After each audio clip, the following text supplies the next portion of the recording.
MT21. So ito ay yan siya,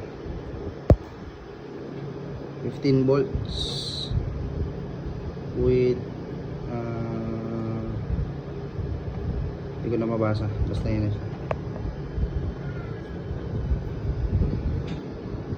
So, nakapitan ko lang yung switch, then yan po connect ko. Subwoofer, 6.5 inch subwoofer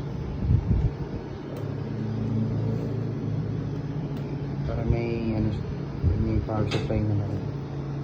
Yung mid-high, yung vocals ay naka-separate din, saka natin videoan yun. Okay, so ito switch pa lang naman to, lining pa lang, right?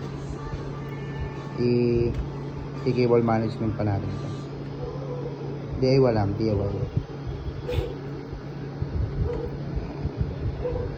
Nice.